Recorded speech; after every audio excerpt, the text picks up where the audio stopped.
masasabik sa unang araw ng eskwela. Good morning, grade 7. Today, our lesson is all about the nutritional needs of adolescents and their healthful eating guidelines. We eat to live. Eating properly helps us to live well. In fact, what we eat may affect both how long and how healthful we live. It is about time to care about the food we put on our plates. Have you ever wanted to be sexy with a Coca-Cola body? Or have you ever dreamed to be a model? Then check the food you eat. In choosing healthy foods, you need to know more than just how food looks. You need to understand the nutrient contents to guarantee the benefits you desire. This lesson will introduce you to the nutritional needs and concerns of adolescents like you. Furthermore, you are guided with sets of learning icons that will help you understand the right food during adolescence. Learning competency. In this lesson, the learner identifies the right foods during adolescence, follows the appropriate guidelines for adolescents for healthful eating. They can explain the need to select food based on nutritional needs during adolescence. And they can follow the food pyramid guide for adolescents and nutritional guidelines for Filipinos in choosing foods to eat. Now, I would like you to look at this. Now, I would like you to look at this glass of water.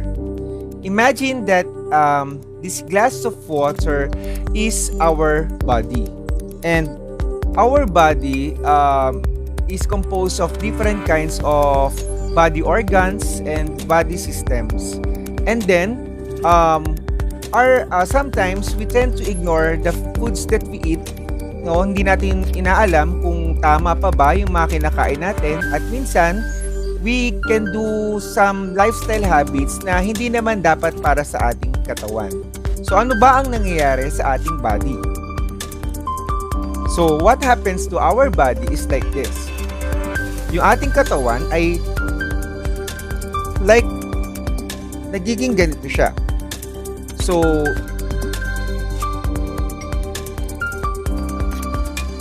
kunwari nagpuyat ka.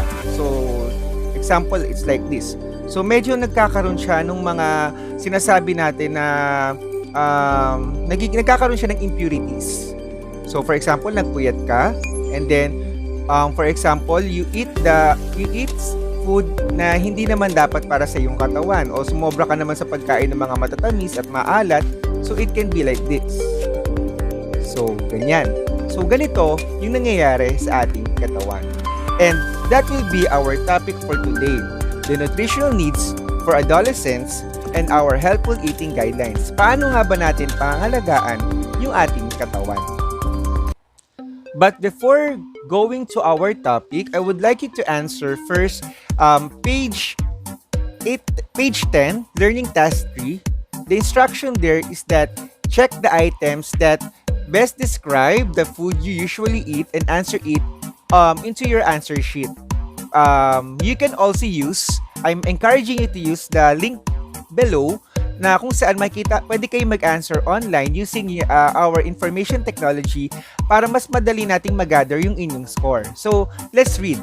So, ano nga ba yung mga nakalagay doon? Tingnan natin. So, first one, do you usually have a diet with only moderate amounts of fats, sugar, and sodium? Or do you have a diet that is more on fried food, snacks that bear high in fats, sodium, and sugar? O kaya naman, do you have a sweets such as cakes, pies, candies, and others? So mahilig ka ba doon sa mga matatamis? Mahilig ka ba sa mga cakes and pies? O, tingnan natin. Or do you like to have sweet potatoes, yams, and other root crops? Or do you like eating preserved and canned foods, yung mga nasa delata? O do you like to eat varied vegetables and fruits? Fruits yan. So mahilig ka ba sa mga gulay at prutas? So do you like to eat meat and poultry? Yan, sa mga karne, yan sa mga manok. And then after answering, after checking the items, analyze. Alamin mo, suriin mo yung mga sagot mo. Analyze the items you check and write one statement that describe your food preference. So be honest. Dito, titignan natin kung paano ka nga ba nabubuhay ngayon. So dito natin makikita. Ayan. So sige, answer. So I guess you are going to do that in your answer sheet, and you are going to you can also use the answer link that I have that is written down below in our comment section. Ayan. So now let's proceed to our lesson. First, let's define what is an adolescent. Kasi mahirap sabihin kung ano yung dapat gawin nang hindi natin kilala kung sino yung ating proponent. Ayan. 'Di ba sa isang lesson, dapat inaalam muna natin kung ano nga ba or sino nga ba yung dapat nating pangalagaan, at kayo mismo yun, kayong mga nakikinig, and you're one of them. You are one of the adolescents.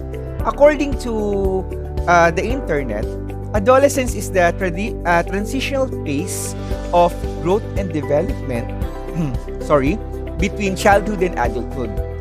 The World Health Organization, or the WHO, defines an adolescence as any person between ages 10 and 19.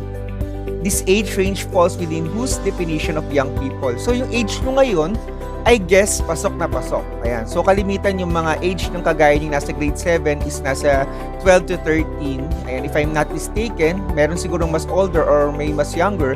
Pero sigurado ako na yung age nyo ngayon ay under adolescence year.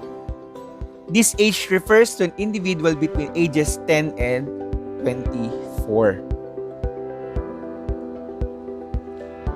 So at this stage, you have a greater need for certain nutrients because of your rapid growth and development. As appetite is also likely to increase, food choices must be prepared carefully. Nagkakaroon ng pagbabago sa inyong katawan. Nagkakaroon ng mga different changes, physical yan. So, nangangailangan to ng enough nutrients para mas maging maayos yung pagkakaroon nito ng growth na tinatawag natin.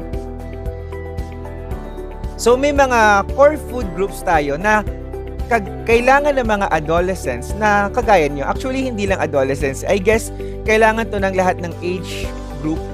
Pero kasi, ang discussion natin is all about the adolescents. Number 1, you have to eat plenty of vegetables, including legumes. So, kayo ba? Kumakain ba kayo ng gulay ngayon? Fruits. Ayan. So, ano ba yung favorite yung prutas? Ayan. Whole grains. Mamaya aalamin natin bakit ba importante itong mga to. And then, lean meat and poultry. Ayan. So, fish, eggs, tofu, nuts and seeds, milk, yogurt, and cheese. So now, let's proceed to the healthy eating guidelines.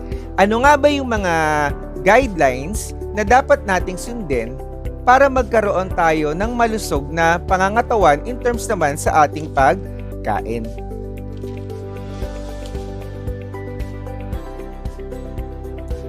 So the first one is that eat a variety of foods every day. Baka naman mamaya everyday iisang food lang or iisang group ng food lang yung kinakain mo. Araw-araw palagi kang prito. So baka mamaya hindi na nagkakaroon ng enough nutrients yung iyong katawan.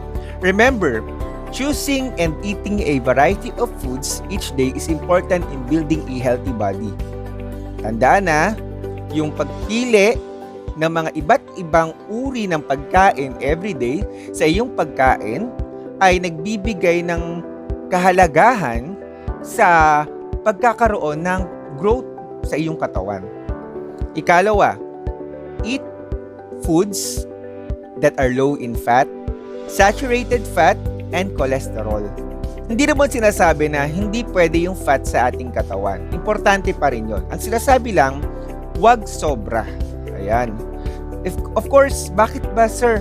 Bakit ba kailangan hindi masyado tayo dun sa fats? Kasi yung fats can cause heart diseases pag sumobra. So, by avoiding it, we are avoiding also the risk of having a heart disease. So, avoid too much cholesterol in your diet. So, now next, consume milk products, and other calcium-rich foods such as small fishes and dark green leafy vegetables. Medyo ito, alam natin naman na yung mga milk and milk products can give us calcium, na kung saan yung calcium can make yung parang nakakapagpatangkad sa atin, di ba? So, isa itong grow food. Ayan. These are good sources of protein and calcium. So, however, yung mga small fish are high in uric acid. Yun lang yung medyo hindi mo masyadong dadamihin, yung mga small fishes. Kasi nga marami silang uric acid and should be eaten in small amount, especially by adults. Next, use sugar in moderation. So, obviously, alam natin to, kapag ang isang bagay sumobra, masama. So, walang exemption ang sugar. So, kapag ang sugar naman, too much ang intake natin o kinakain natin na may mga sobrang dami ng sugar, it can cause to some certain diseases like diabetes. Next, eat more vegetables, fruits, and root crops. Vegetables and fruits are rich in vitamins and minerals, and some are high in fiber. At itong mga vitamins na to can fight diseases. Medyo uso pa naman ngayon yung sakit, di ba nga? Usong-uso yung sinasabi na talagang in time ngayon na kailangan maging healthy tayo at magkaroon tayo ng vitamina sa katawan ngayon kasi nga nandyan yung COVID. So, yung panlaban natin sa mga sakit kagaya ng COVID, yung pagkain ng gulay at prutas. Eating a variety of this group will help you prevent chronic diseases and will keep you healthy. Eat foods cooked in edible cooking oil in your daily meals. So, sir, bakit ba edible cooking oil? So, eating foods cooked in edible cooking oil daily prevents chronic energy deficiency. So, nagkakaroon ka naman ng lakas kapag yung mga food, you are going to cook it in an edible oil.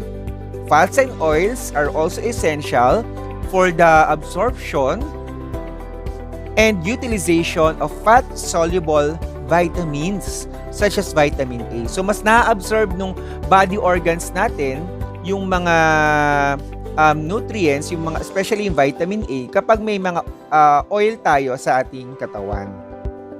Okay, next. Eat clean and safe food. Siyempre, kailangan yung kakainin natin ay malinis at ligtas. Ayan. Sa naalala ko, hindi nga masyadong advisable yung kumakain ka ng masyadong street foods. Kasi hindi natin sure kung paano ito ipine-prepare. So, sabi nila, it is always important to handle and prepare foods safely by observing cleanliness. Kasi kung ang pagkain, hindi malinis yung pagkakagawa, imbis na magkaroon tayo or although magkakaroon naman tayo ng nutrients, pero baka hindi lang nutrients yung makuha natin. Baka makakuha pa tayo ng bacteria or germs na magkakos sa atin para magkaroon ng illnesses or diseases. Make sure, ito lagi itong tinuturo, na you have to wash your hands and dapat malinis din yung mga gagamitin mo, yung mga utensils, yung kutsara, tinidor, in preparing and cooking food. Use iodized salt. Ayan. But avoid excessive intake of salty foods. Ayan. So, okay lang na magkaroon tayo ng salt. Pero sa kagaya nga na sinabi ko sa inyo kanina, yung sobra ay masama para sa kalusugan. The iodine in iodized salt prevents thyroid enlargement or goiter. So, nakakaiwas yung paggamit ng iodized salt sa pagkakaroon ng goiter. Consuming less salt can reduce your chance of developing high blood pressure or can decrease your risk of cardiovascular diseases. Yan. So next, maintain a healthy weight. Ayan, di ba nga, kaya lagi tayo nagkakaroon ng mga physical fitness test para ma-measure yung BMI natin. And then, bakit nga ba importante ang BMI? Kasi nga, dito natin nakikita kung ikaw ba'y obese or ikaw ba ay malnourished. Ayan. So, kapag underweight ka or obese ka, maaring hindi enough or hindi tama yung pag-intake mo ng food sa iyong katawan. And then, for a healthy lifestyle and good nutrition, exercise regularly, do not smoke, and avoid drinking alcoholic beverages. Yun naman talaga eh. Ang sinasabi is that for you to be able to have a more healthy body, you must have a physical active lifestyle, hindi yung sedentary. Kapag sinabi nating sedentary lifestyle, yung palagi ka lang nakaslouch, palagi ka lang nakaupo, so hindi naman okay yon. So, yung mga mahilig dyan na naka-cellphone lang at nakaupo, maaari kayong gumalaw-galaw. Ngayon, lalo ngayon time of pandemic. Kasi hindi mabuti yan nakaupo lang kayong maghapon. Ayan. At syempre, pag-iwas dun sa mga alak at saka sa sigarilyo. Ayan. So, now let's proceed to the importance of nutrition among adolescents. So, nutrients mainly is important for our body. So, ano nga ba itong mga nutrients na ito? Now, let's go on it one by one. Discuss natin isa-isa. First one, calcium. Sir, calcium. Calcium is for bone development and regulation of vital body functions such as blood clotting, heart muscle contraction and relaxation, transmission of nerve impulse, and activation of some enzymes. So, actually, yung pag-take ng mga food na high in calcium can lessen your chance of developing osteoporosis. Yung bones kasi natin, habang tumatagal, hindi naman siya forever na okay. So, kailangan natin siya ng bigyan ng recharge or bigyan ng pananggalang sa pagiging brittle. Kasi as habang tumatanda tayo, yung mga buto natin, nagiging marupok yan. Ayan, hindi siya nagiging ganun katibay. So, kailangan natin ng calcium para mas magkaroon ito ng pananggalang at mas maging matibay ito. Sabi nila, 1,000 milligrams per day of calcium requirements ang kailangan para sa mga age 10 to 18. At saan ba natin nakukuha itong calcium? Sa mga dairy products, leafy vegetables, at sa tofu. Next, iron. Iron have high demands for teenage boys and girls. So, napakalaki ng role ng iron sa katawan, especially sa mga kagaya ninyo. So, bakit ba kailangan ng iron? So, kailangan magkaroon kasi ng proper functioning yung cells natin at resistance sa mga infection. So, ilan yung kailangan nating iron or ilang milligrams? 20 milligrams are needed by boys ages 13 to 15 and 21 milligrams daily for girls. So, magkaiba yung sa boys and sa girls. Ayan. Eat fruits or drink fruit juice that contains vitamin C. Ayan. So, protein. Protein is what we call as the bodybuilding food. So, ito yung nagbibigay ng way para mas magkaroon ng growth yung ating katawan. So, para sa boys, ang kailangan nila ay 71 grams daily. Ito ay para sa mga 13 to 15 years old. At para naman sa mga girls, kailangan nila ng 63 grams per day. For growth and development ng bones and muscles, kailangan nating mag-intake ng protein. So, yung protein, nakakatulong to para magkaroon din tayo ng body enzymes, antibodies, and hormones. And saan ba natin madalas ito nakukuha? We can get it from meat, fish, poultry, eggs, milk, and soybeans. Now, let's go to carbohydrates. Carbohydrates is an energy-giving food. So, nakukuha natin to kalimitan sa starches, sugar found in bread, cereals, fruit, and vegetables. So, ang kailangan ng mga boys ages 13 to 14 with 50 kilos weight ay 2,800 kilocalories. So, doon naman para sa girls, with 49 kilos weight, kailangan nila ng 2,250 kilocalories. Ayan. Now, let's proceed to fibers. So, fibers is also known as roughage. So, yung roughage na to or yung fibers na to is an indigestible complex of carbohydrates found in tough parts of vegetables, fruits, and whole grains. It prevents constipation and other intestinal problems, reduces risk of heart diseases. So, kailangan natin ng 20 to 35 grams of fibers needed daily to stay healthy. Now, let's discuss what is a food pyramid guide. So, according to the internet or according to my research, sabi dito, food pyramid guide or food guide pyramid was a recognizable nutritional tool that was introduced by the United States of Department of Agriculture or USDA nung taong 1992. It was shaped like a pyramid. Diba sa math, kapag when we are dealing with pyramid, ano bang part ng pyramid ang mas maliit? So, kapag nagtitingin tayo ng pyramid, mas maliit yung nasa taas, syempre. So,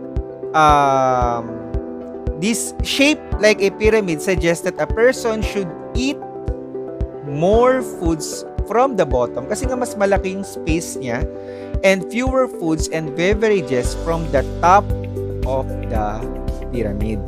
So now, let's discuss what is a food pyramid guide or food guide pyramid. So if you can see on our PowerPoint or on our video, ito yung ating tinatawag na food guide pyramid. So, pagsimula tayo dun sa pinaka-bottom part ng ating food guide pyramid. So, yung foods near at the bottom were the food group of foods that should be eaten and taken in large amounts. So, ito yung mga dapat nating kinakain ng medyo mas marami. So, may kita mo dyan, meron tayong water and beverages. So, sa water and beverages, we have to drink at least 6 to 8 glasses of water. And dun sa second level naman, we have the rice products, corn, root crops, bread, noodles, that we have to intake at least 6 to 8 servings. So, yan, dapat ang per day na nakukonsume natin na food ng ating katawan. So, the next part is yung ating fruits. So, at least 3 servings per day. And then also the vegetables. Makikita mo, medyo half sila. 3 fruits, 3 vegetables. And then sa taas ng vegetables, medyo mas maliit na siya.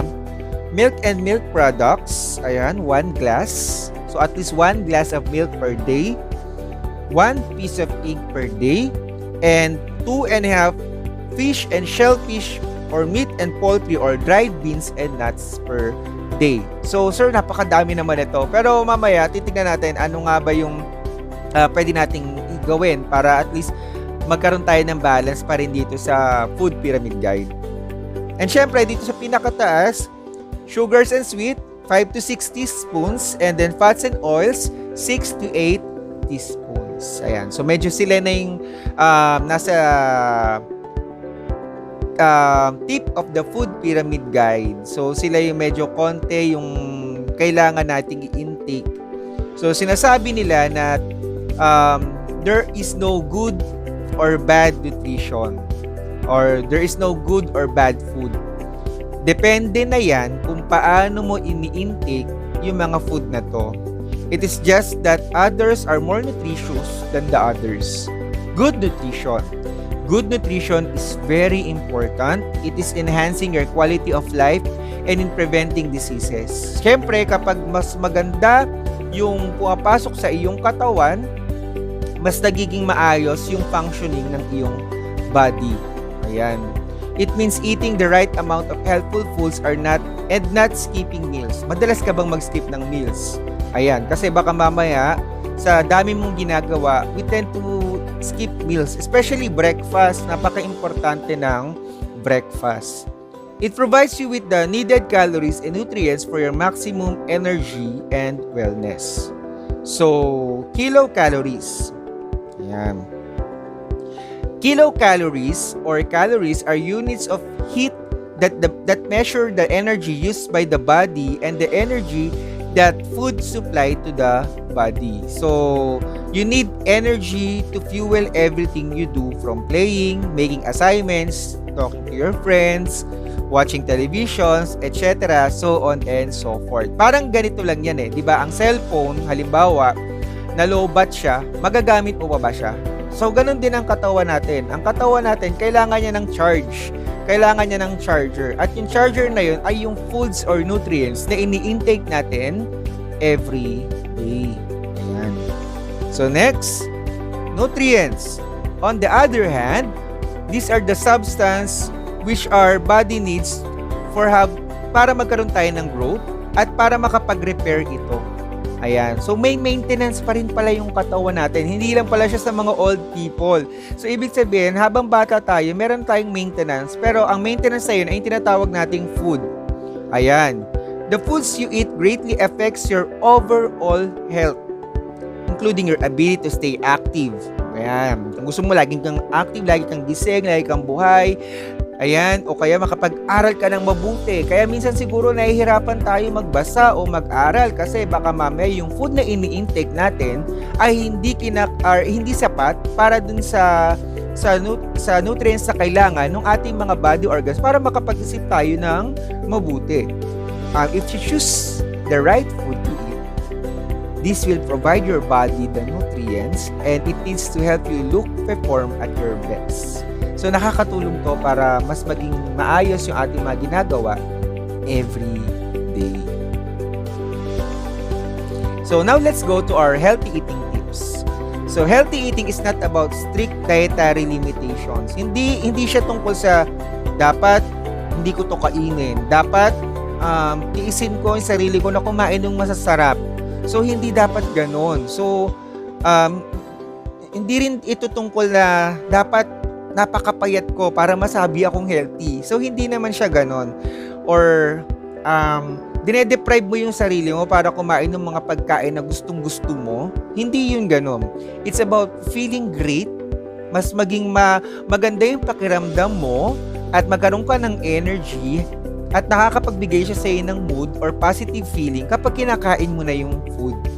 If you feel overwhelmed by all the conflicting nutrition and diet advice out there, you're not alone. Hindi ka naman nag-iisa. Marami dyan tao na naggagawa ng iba't ibang diet skills or diet techniques. Pero minsan, nahihirapan silang sundin ito. At it seems that for every expert who tells you a certain food is good for you, you'll find another saying exact the opposite. Minsan, hindi pa nga sila nagkakapare-pareho yung mga sinasabi ng iba't ibang dietitian. Pero, meron tayong mga, kailangan nating sundin para at least maging maayos yung ating pagkakaroon o pagpili ng mga pagkain. So, una, set yourself up for success. So, sir, ano yun? To set yourself up for success, think about planning. Planuhing maayos kung ano yung mga pagkain na iyong kakainin. Di ba ang sabi nila, ang isang goal, di ba kunwari may goal ka sa buhay, para makuha mo yung isang goal na yon, kailangan mong planuhin ito kung paano mo siya marireach. Ganon din sa pagkain. Kung gusto mo magkaroon ka ng fit na body, magkaroon ka ng body na payat, hindi naman payat, actually fit. Pag fit kasi, iba yung fit sa payat. Pag magkakaroon ng look like body model, ayan. So, kailangan, paplanuhin mo yon. Anong mga pagkain yung kakainin mo at anong exercise, no? So, manageable steps rather than one big drastic change. Iba kasi yung bigla kang tumigil sa pagkain. So, baka mamaya, imbis na maging payat ka, ikaw naman ay mag-fit ka, ikaw naman ay maging malnourished. So, hindi rin naman maganda. Next, moderation is the key. So, moderation is the key. In essence, it means eating only as much as your body needs. Huwag kumain ng sobra at huwag kumain ng kulang. You should feel satisfied at the end of meal, but not stuffed. So, hindi naman sobrang busog. Kasi may iba na nag-overeat. No, tapos pagkatapos silang kumain, ramdam nila parang may sumasakit sa tiyan.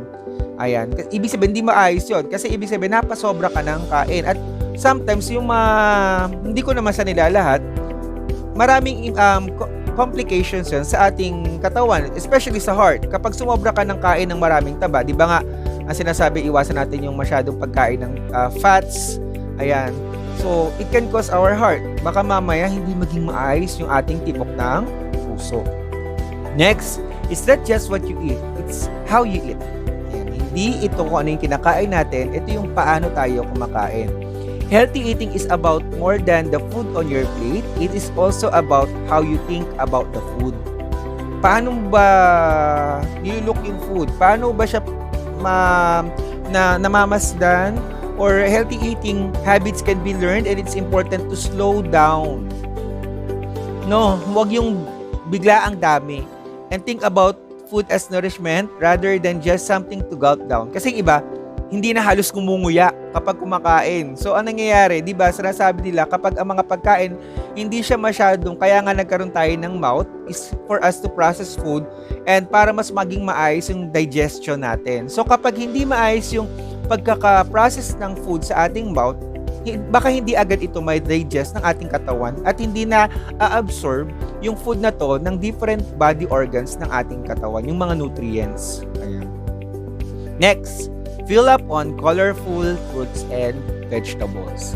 So, yung fruits and vegetables are the foundations of a healthy diet. So, they are low in calories and nutrient dense, which means they are packed with vitamins, minerals, antioxidants, and fiber. Ito, napaka-importante ngayon ito kasi di ba nga, may kumakalat na pandemic na tinatawag natin. Ang sinasabi sa mga balita, ayan, kung if you're watching TV, for us to be able to protect ourselves from the diseases na kumakalat, especially the COVID-19, is we eat fruits and vegetables. Ayan. Eat more healthy carbs and whole grains. Choose healthy carbohydrates and fiber sources, especially whole grains, for lasting energy. So, kailangan natin ng energy, especially kayo, you are thinking, so sir, yung pag-iisip ba, are we consuming energy? Yes. Nagko-consume ka lang ng energy, kaya minsan sa atin kapag nag-aaral tayo, pansin nyo, kapag hindi tayo nakakain ng maayos o wala tayong enough na tulog, wala tayong enough na pagkain, ang dalas natin makatulog. So, ang ginagawa ng iba, pinanlalaban nila dyan, kumakain sila habang nag-work, okay yun. Ayan, para at least nagkakaroon ng source yung katawan natin ng pagkukunan na mare-replace dun sa mga nawawalang energy ng ating katawan. In addition, being delicious and satisfying, whole grains are rich in phytochemicals.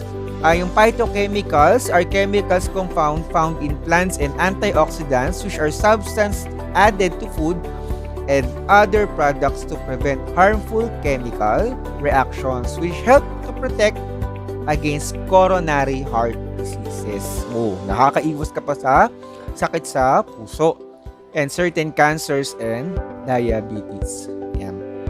Next, enjoy healthy fats and avoid unhealthy fats. So, dito na naglalaban yung healthy and unhealthy. Good source of healthy fat are needed to nourish your brain, heart, and cells, as well as your hair. Yan, yung pag-grow ng ating hair, kailangan pala siya ng fats, healthy fats, skins, at even the nails. Foods rich in omega-3 is called EPA, or the eicosapentaenoic acid, and DHA, or the docosahexaenoic acid, are particularly important and can reduce cardiovascular diseases, improve mood, and help prevent dementia. Next, add calcium for bone health. Siyempre, kagaya na sinasabi natin mula kanina, calcium is one of the key nutrients that your body needs in order to stay strong and healthy. Your body uses it to build healthy bones and teeth, keep them strong as you age, send messages through nervous system, and regulate the heart's rhythm. So, yan. So next, put protein in perspective. Protein gives us energy to get up and keep going. Yung protein in food is broken down into the 20 amino acids that are body basics building block for growth and energy and essential for maintaining cells, tissues, and organ. For the next one, limit sugar and salt. Ayan, iwasan natin yung masyadong maraming sugar and salt. Avoid sugary drinks, mga soft drinks. Ayan, 1 12-ounce soda has about 10 teaspoons of sugar in it. More than the daily recommended limit. Sobra-sobra yung dami noong sugar content ng 12-ounce soda or yung soft drink. Try a sparkling water with lemon. Lagyan mo ng lemon or a splash of fruit juice. So, napaka-importante niyan. On the other hand, salt intake should also be avoided to prevent cardiovascular diseases. Ayan. So, nakakaano pala siya, epekto sa ating heart, yung pag-intake ng too much salt. And then, for the last one, bulk up in fiber. So, eating foods high in dietary fiber can help you stay fit, lower your risk for heart diseases, stroke, and diabetes, and help you lose weight. Ayan. Nakakatulong pala yung fiber para ikaw ay magkaroon ng or pagpapabawas ng timbang. So, in general, the more natural or unprocessed food you eat, the higher it is in fiber. So, to wrap up our lesson, I would like you to read this. As an adolescent, I need to eat. So, ano kaya yung mga foods na kailangan nating kainin?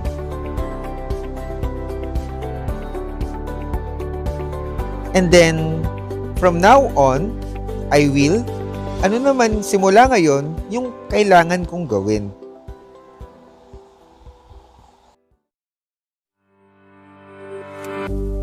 So, I would like you to, di ba kanina, nagsimula tayo dito. Ayan. So, naaalala nyo, yung katawan natin, para siyang ganito. Yung katawan natin, kapag nag-i-intake tayo ng mga maling pagkain or maling way ng pag-take natin ng pagkain, is nagkakaroon siya ng mga impurities. Nagkakaroon siya ng high chances of risk na magkaroon tayo ng illnesses. Which is true, no? Pero, halimbawa naman, sir, paano naman, di ba sabi nyo kanina, paano naman natin siya maibabalik sa dati? Kasi, alam ko yung maaalala, sabi nyo, uminom tayo ng vitamins, kumain tayo ng mga pagkain na high in nutrients, ayan, protein, carbohydrates, etc. and so on and so forth. Imagine, ito yung mga food. Ayan. At itong mga food na to, i-intake natin siya. So, tingnan natin, magkaroon tayo ng some experiment. Ayan. Alam ha, medyo baka tumapon. So, tingnan natin.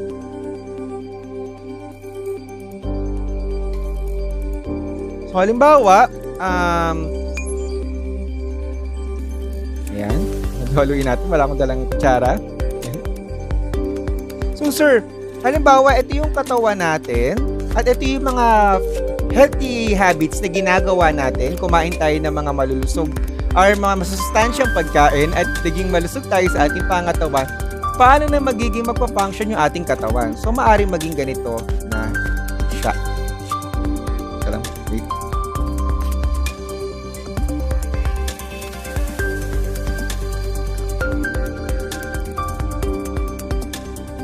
So, kung napapansin nyo, nakakatulong siya para luminis yung ating katawan. So, pero syempre hindi natin iinumin ito. Ito yung isang presentation. Ayan. So, makikita nyo, yung healthy habits natin, nakakatulong siya para mas maging maayos yung ating way or yung functioning ng ating body. So, yeah. So, for your performance task, learning task 6, make a graphic organizer illustrating how you propose on selecting the foods you eat and eating properly to stay healthy. Ayan. So, paano ba natin ge-grade to? Of course, by the rubrics na nakalagay din naman sa inyong answer sheet. So, meron ba siyang organization? O kaya meron ba siyang content? Ano ba yung nilalaman nitong graphic organizer na ginawa ninyo? Ideas, neatness and presentation, dapat malinis yung pagkakagawa, and creativity. Syempre dapat gawin na natin yung pinaka-creative way natin. Paano siya magiging creative? Kung ito ba'y makulay, kung ito ba'y nilagyan nyo ng effort. So, di natin titignan yung pag-score dun sa inyong graphic organizer. So, sir, ano nga ba yung graphic organizer? So, yung graphic organizer, you are going to, di ba nagbigay ako sa inyo kanina ng topic? Yung topic is all about, magpo-propose ka kung paano ka magkakaroon ng food to eat or paano ka kakain ng maayos. So, lalagyan mo yun ng kagaya nito. Ayan, nakikita nyo ba? So, ito ay halimbawa ng isang graphic organizer. Meron siyang mga shapes. So, di ba? Yung mga shapes, ginagamit natin to kalimitan kapag nasa math tayo. Pero gagamitin natin siya sa mapping ngayon. So, what's on your plate? Ayan, makikita nyo, pwedeng ganyan. Tapos lalagyan mo siya ng mga different information. Siyempre, magsa-search ka na dyan o kaya magtatanong ka sa parents mo. You can ask the assistance of your parents to make this graphic organizer much more creative. So, dyan na papasok, dyan na titignan ni sir kung paano kayo mag-isip.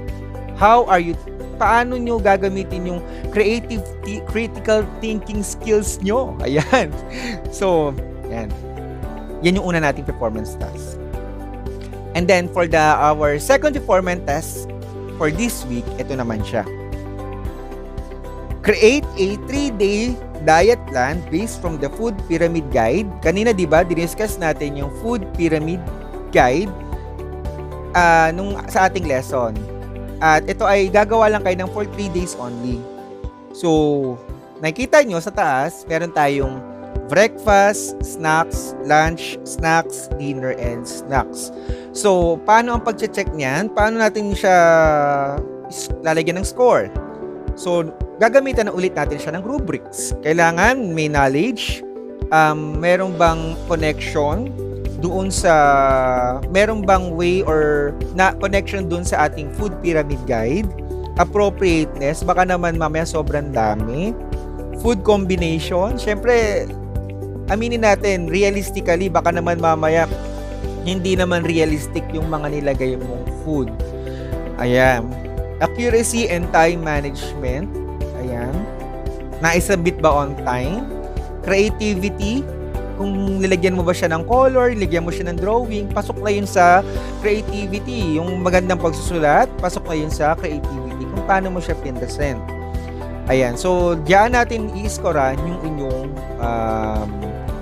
3-day meal plan. Ayan.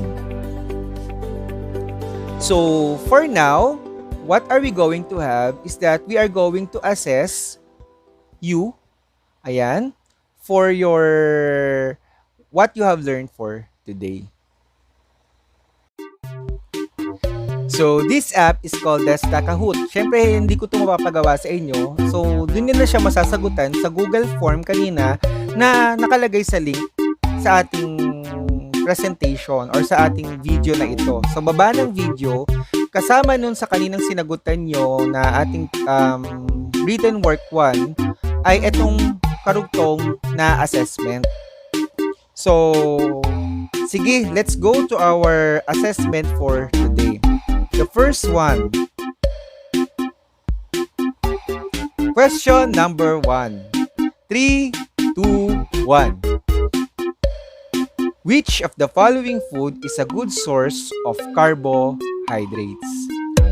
First, avocados, honeydew, watermelon, or the cucumber, celery, and broccoli, or the bread, brown rice, and oatmeals, or the fish, eggs, chicken, or breast pork.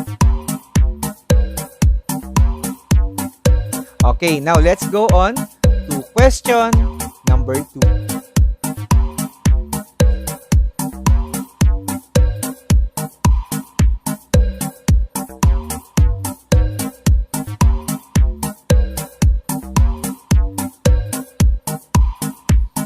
Question number 2.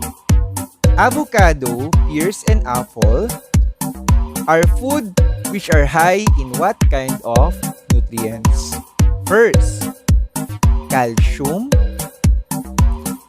carbohydrates, fats, or fibers. Write your answers.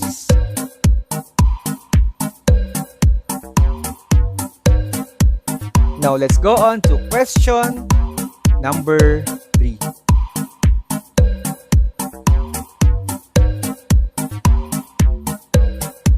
In making a meal plan, which of the following food group must have at least serving? O so ano yung pinaka-konti dapat yung serving? Eggs, fats and oils, fruits and vegetables, or water and beverages.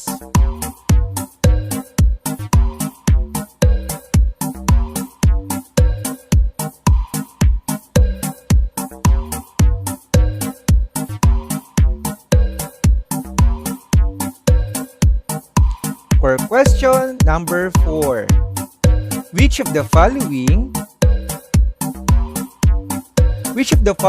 should be considered in a healthy eating lifestyle?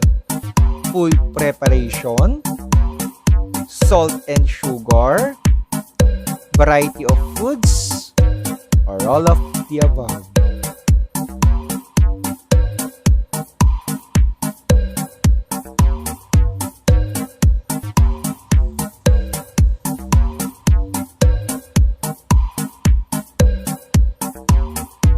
And then the last question, which of the following describes healthy eating? Depriving yourself from delicious foods, staying unrealistically thin, eating in moderation, or strict dietary limitations.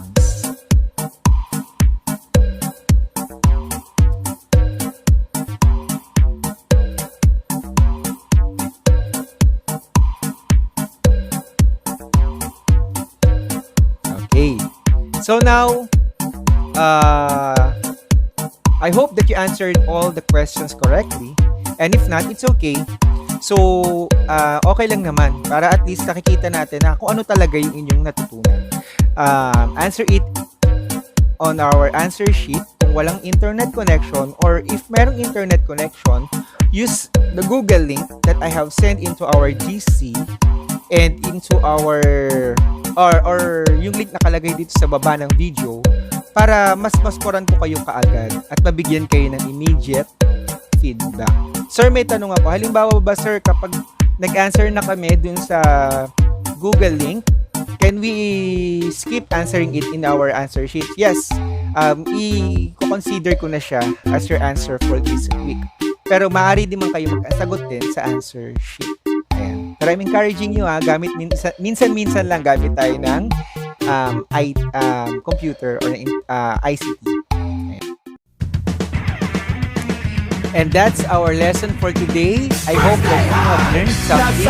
It's your teacher, Mr. Jolly Streco, and see you again next week. Have a nice day. First day of school, laging